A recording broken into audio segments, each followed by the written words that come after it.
Good morning. I apologize if I seem a little nervous, but my prayer is always that the words of my mouth and the meditation of my heart be acceptable to God. Let's see, I've got some slides. So in just a couple of minutes, you all are going to have the opportunity to vote on a matter of some importance. So I just wanted to take a couple of minutes, maybe 5 minutes, to review what is the decision-making process here at RHCC, how did we get here today, and what is it exactly that you're going to be voting on today? Okay. As you all are well aware, Rocky Hill largely makes decisions through our 7, what we call our core ministries, which are listed on the top half of the slide there. In February, you all voted for representatives to sit on those core ministries. We also have a series of more informal groups, which are listed on the bottom of the slide, and if you're on one and it's not on the slide, I'm sorry, these are the ones that I could think of. When we say today that the sanctuary team made a recommendation to council, church council is the heads of the 7 core ministries, so that's what we're talking about. So why is the congregation voting today? Well, the short answer to that is that our church constitution specifies that if we want to spend a large sum of money, we need to have the endorsement of the congregation. What do we mean by a large sum? The Constitution says 10% of our annual operating budget. If we want to spend that amount, we need the approval of the congregation to do it. The project we're talking about today is above that threshold, which is why you're here. That's what you'll be voting on, is whether to move forward with spending money on this project. Oops, sorry, wrong clip.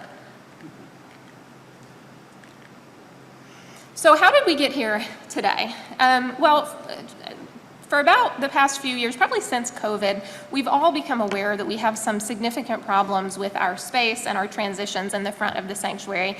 You saw it today. Now that the choir sings from downstairs rather than from the balcony, they now are using these temporary risers here. They have to get up there by squeezing between the altar and the piano. There was this general acknowledgement that we have some things we need to work out as far as our spacing is concerned. So a team got together to try to figure out how could we address that problem. We engaged an architect. You all met him in May. His name was George Fellner, and we asked him to give us some thoughts on what could we do differently here to address these needs of our changing style of worship. He presented us with 5 designs, which we called A through C, and then I asked you all to provide feedback on the designs.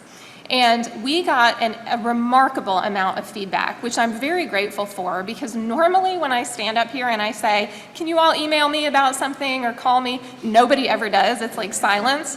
But on this, I had a lot of people email me or speak to me downstairs, or some of you filled out little papers down in Chapin Hall.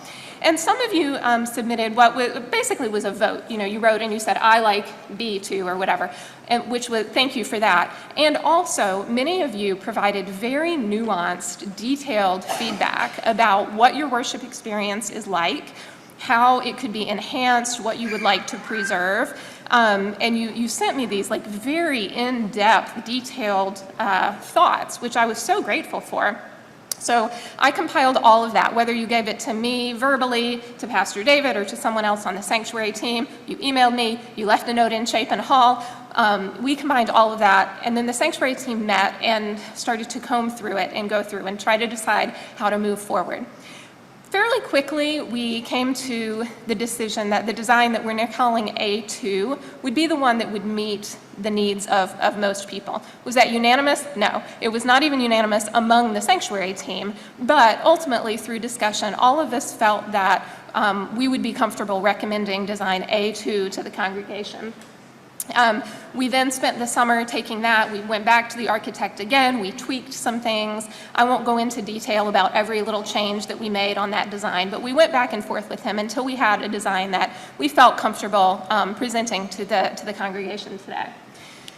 Then the next question we had to address, the big question is, could we pay for this? Could we pay for this without bumping any of the other really important projects that we have to take on, that we need to take on?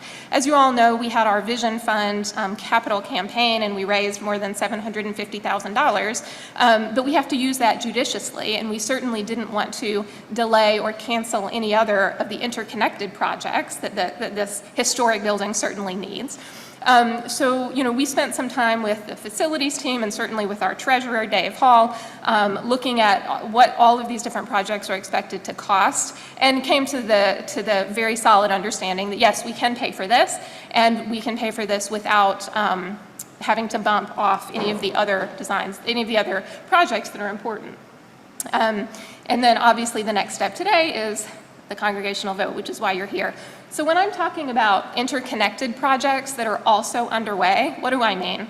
Well, there are certainly projects happening throughout the building. You've all seen the new flooring in the hall and in Chapin Hall. But when we think about just our sanctuary here today, there's a lot that needs to be done in this historic space. All the things that you see listed here are absolutely still being done. The facilities team is actively right now taking bids on some of these, trying to decide exactly what types of systems to be put into place. And so this is, can you hear me? Am I hard to hear? No, okay. Turning off the air conditioners so folks can hear better. So they can hear better, okay. And so you're not voting on any of these projects today, although you may well be called to vote on some of them in the future. But all of these projects are still happening. The facilities team is still working on them, and they will be also paid for out of the Vision Fund. I hope this is not the first time you're seeing these pictures. We've certainly made an attempt to get them out as widely as we possibly can, but the main features, as you will see, is putting a ramp in on that side there, which will serve a dual purpose. Obviously, it will improve accessibility if anyone needs to use a wheelchair or a walker, but it will also be used by others. Certainly, when the choir is coming to sing or other people need to get up front for whatever reason, the ramp is important. The pulpit will be lowered and put on wheels. A lot of people thought it was important that the pulpit could be movable so that we're not wedded to it being in one particular place. There's the installation of a little wall here. Several people have commented that where the bells play from now looks a bit temporary. So we think that the installation of walls will sort of set it off as a permanent feature of our worship. The only other thing I'll mention is that in these designs that the architect presented for us, the materials and like the colors of things, those are not settled and those are not what we're voting on today. So, for example, in this picture, the risers on the front, he's envisioning them with hardwood and kind of like a dark wood, but others have said, well, maybe it'd be nice if it was just carpet and the carpet was extended, or, those decisions would be made we can delay that for a later date. So today, what you're being asked to vote on is the actual structure of the changes, the structure and the design itself. So then, the question, of course, is how much was it going to cost? And how did we come up with this estimate? So we asked the architect, George Fellner, if he could give us his best estimate of what this project would cost. He's obviously not a contractor himself, but he works in this industry. He does a lot of this type of redesign. He feels that he's got a good handle on materials and labor and what these projects cost. I'll give you a minute to review this, but ultimately he anticipates the entire project would cost just a little bit more than $150,000. We are actually recommending to the congregation, we would like the congregation to authorize up to $175,000.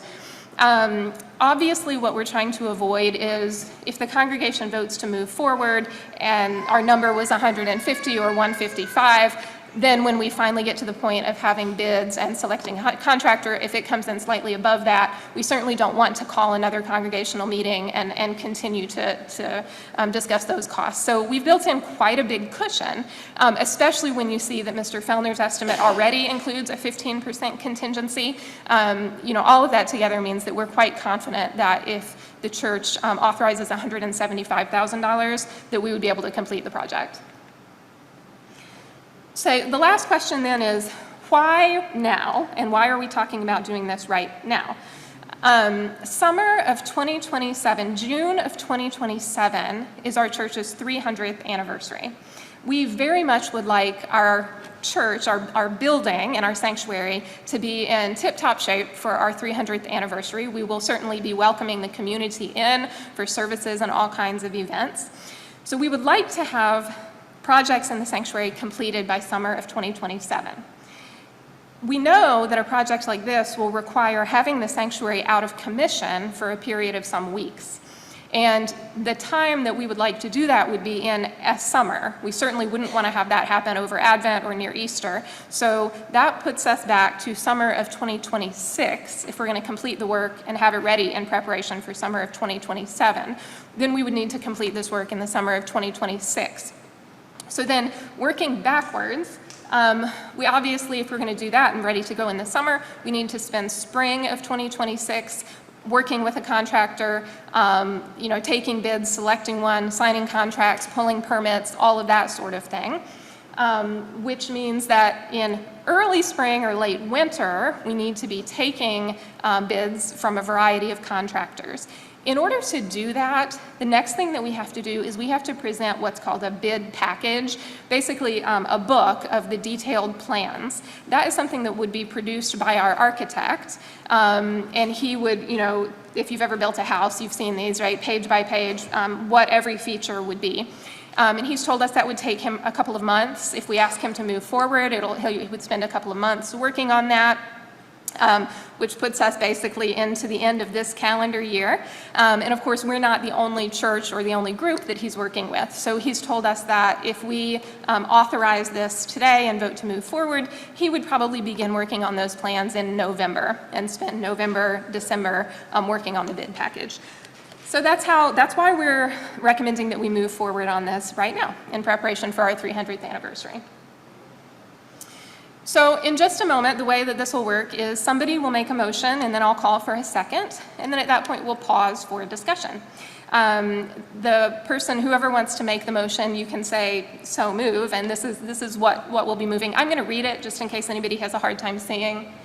I move that we proceed on the sanctuary renovation project to implement design A2 up to a maximum cost of $175,000, with the current estimate being approximately $150,000. This project has been recommended by the sanctuary team and endorsed by council. The project will be paid for with funds from Vision Fund 300. So moved. Second. I didn't know who that was. Bill Collins. Oh, Bill Collins behind the column, and Hilaire seconds. Okay, so I'm actually we're going to have a bit of a discussion now. I'm actually going to sit. Pastor David has a microphone. You've all been part of church discussions before, so you know how this works. So I'll just briefly say, please direct your comments or your questions to me or to the other members of the sanctuary team rather than, responding to what one another is saying. That way we can thoughtfully respond to each comment. I'm also going to ask that the way this will work is you can raise your hand, and Pastor David will bring you the microphone, and you can make your comment or your question. Then we will all pause 5 to 10 seconds in silence. We can reflect on what has been mentioned or what has been asked. Then I will respond, or I'll call on someone else from the team to respond. After the response is given, please pause for 5 to 10 seconds, and then we'll call for more comments. We can ensure in that way that everybody's comment or question has a time of reflection for us to consider it. All right, raise your hand if you would like to comment. Over here.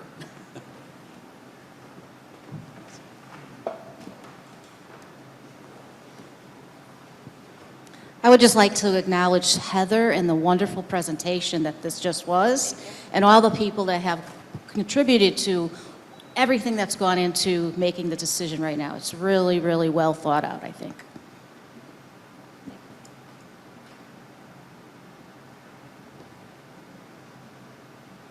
Are there any other comments, questions?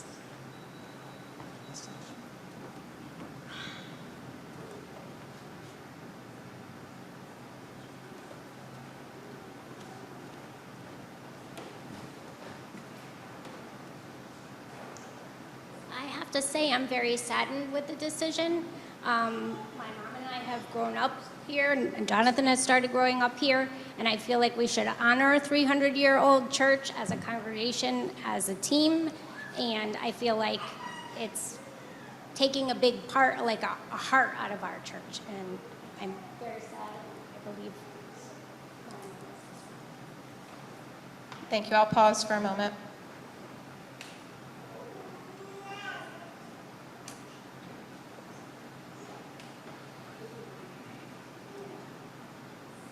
Jennifer, I wanted to thank you for sharing that, and if you couldn't hear, she was just expressing some sadness, and certainly I recognize the important part that your family has been of this church, and that I feel this church has been part of your family as well.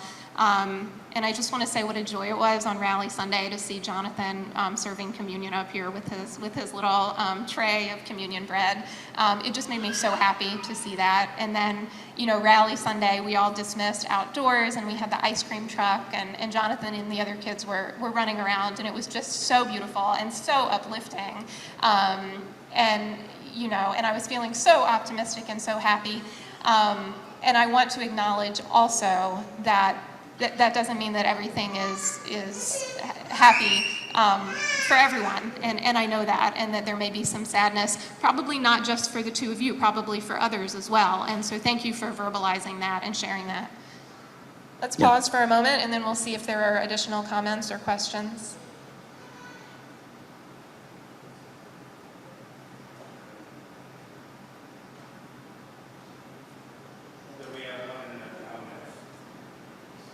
Okay, Gail says, thank you. I like that we are keeping the pulpit but bringing it down to the main floor while still slightly elevated so people in the back of the church can see. I know many people have mentioned what a joy it would be to have the pulpit be used. So thank you, Gail.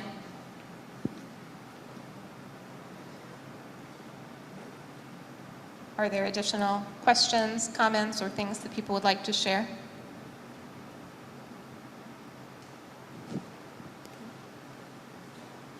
Okay.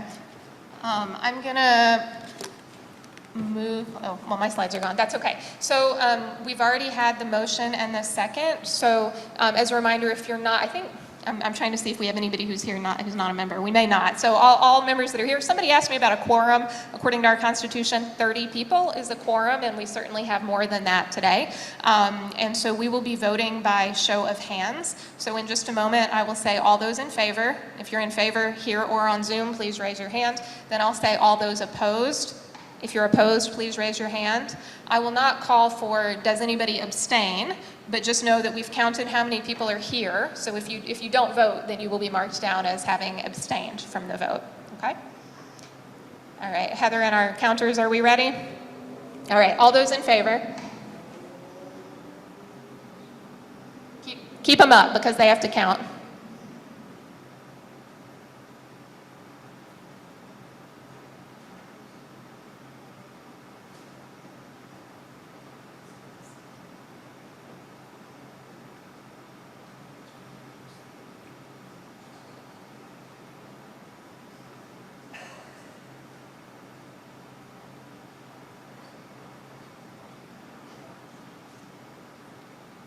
Are we good? Are we good, Bill? Yeah, all right, hands down. Thank you. Okay, all those opposed?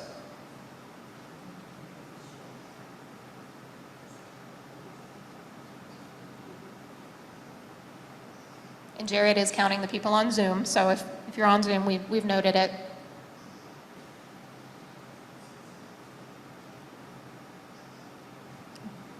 We good, Bill?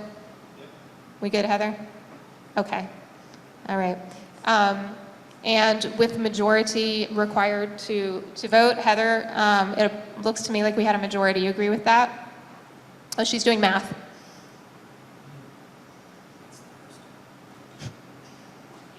Yes, all right, the motion passes. Thank you all very much.